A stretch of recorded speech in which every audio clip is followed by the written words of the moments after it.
Hey guys, Eric and Terry here to talk about the 2-hour premiere of Heroes Reborn. Full spoilers coming at you if you haven't seen it. So let's go. Heroes Reborn. This is a tricky one because they have an uphill battle. Mm-hmm. You know, it's like because Heroes it's not only has been off the air for 5 years, but it lost so many people along the way. Lost me along the way. Yeah, I will fully confess to that. Right, you stopped watching by then, right? Yeah, and you're not alone at all.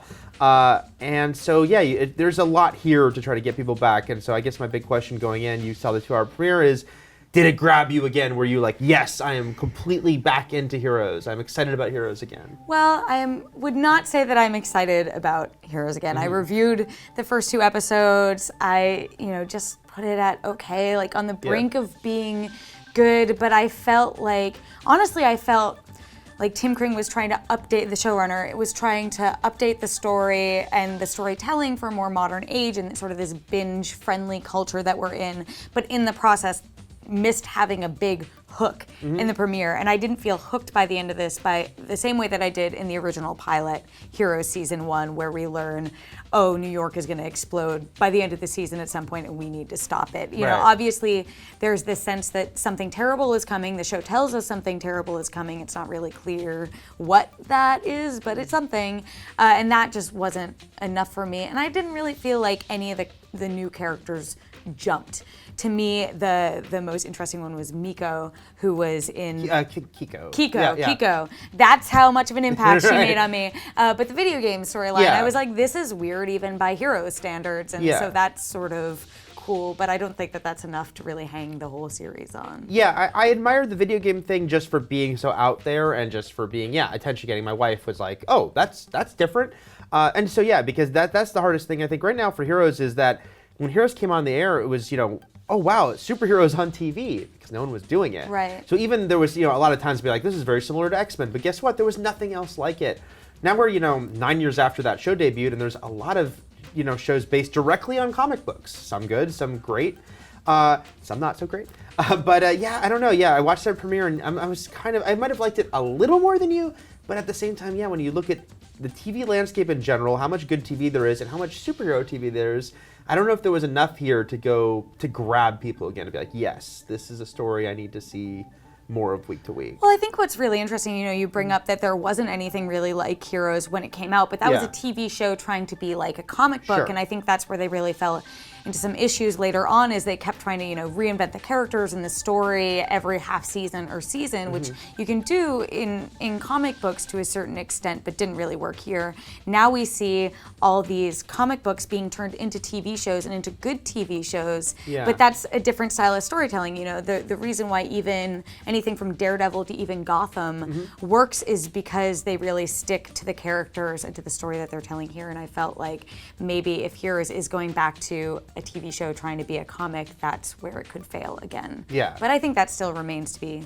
seen. Yeah. I felt like I didn't really see enough even in the first 2 episodes, 2-hour premiere to really understand what the show is trying to be. Let's talk a little bit about the Bennet family, because obviously that's the biggest through line, though there are other characters that are going to come back, and we saw the Haitian briefly. Yes. Noah Bennett's going to be sort of the lead and there for the whole thing. HRG, who is a very popular part of the original show. He's back. Claire notably is not, the weirdest way they could have dealt with that. Yeah, let's talk about that, because I know you had some issues with that. It was weird because look, we all knew Hayden Panettiere was not coming back, and they'd have to deal with that, especially since the show ended with her reveal to the world she had powers. What did you think of how they handled the sort of off-camera demise of Claire? It was announced ahead of time that Claire was dead on the show and that Hayden wouldn't be coming back, which, fine, sure. We sort of assumed that a lot of the big players would not be. I thought that the opening scene sort of was fumbled. It was a little unclear what was going on. We find out later, okay. But then to make it a mystery of whether she's actually dead or not, I thought was a big mistake. Unless you're going to pay it off with, hey, she's actually alive. I found it really strange to try and make it a question mark when we've already been told that she's dead. Yeah. I also say, and this is where it gets a little macabre, but I have to say, the more you dwell on her death and the more you have any sort of murkiness, have to go back to the original show and say, because she was the healer and she was the one who was very, very tough to kill but you could kill her, and I think you had to remove her head to do it. Maybe we'll find. So I mean, I hate mock-up to of her say it head. because grieving father Noah, but at the same time, someone has to ask. Well, was her head removed from her body? Right. And the more you get into that weirdness and make any question marks, you're gonna raise those things. So yeah, I thought that was a little odd. I mean, I still like Jack Coleman's a very good actor, and so he's certainly good to sort of gravitate to. But I don't know. Yeah, the people around him so far. I don't know. Like even I like Zachary Levi a lot. Loved him on Chuck. That character though, I thought it was too quick. His regrets, because if you're gonna begin with him just cold blood murdering people, especially considering the allegories people can take away from that yeah. in light of our current climate. Yeah. In the So country. I'm not saying he can't over the course of the season maybe have some sort of arc about that regret, but it seemed like he was instantly like, oh, maybe I feel bad about the fact that we're murdering people. But it just makes his character very instantly kind of unclear, like where he's even coming from, Yeah, I think there was a certain amount of restraint with the characters who we're going to meet in these 2 episodes, because I think that's essentially it was a 2-part premiere. It was 2 episodes originally, and they put it together. But even so, even knowing how many characters we're going to meet farther down the road, I felt like they still put too many here, because beyond Robbie Kay's character, who is like the one Evo that we met, Tommy. Yeah. I didn't really connect with anyone other than Jack Coleman, and I think that was simply because I knew him before. Yeah. So I was disappointed. I was a big fan of Chuck as well. I really loved Zachary Levi on that show, but this character did not connect with me, and I didn't like him. And I'm, maybe that's the point. Maybe he is going to have this big arc, but I was very unclear on whether we're supposed to hate him and come to like him, whether we're supposed to be sort of empathizing with his plight. Now, I just thought that it was a really poor job of sort of drawing his character. And again, when you have 2 hours to do it, and then Judy Cicconi's character, I'm like, nope.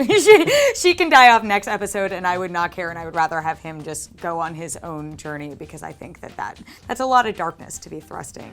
It's just funny because like even though I did like it more than you, I guess it's the whole thing that all this talk about peak TV and too much good TV. It's just like it was okay to me, but again, when you have so many choices and you really want things to really engage you because you have so many choices, it's like, it's so hard because Heroes only had that 1 year anyway. Right. That we were all really in love with it.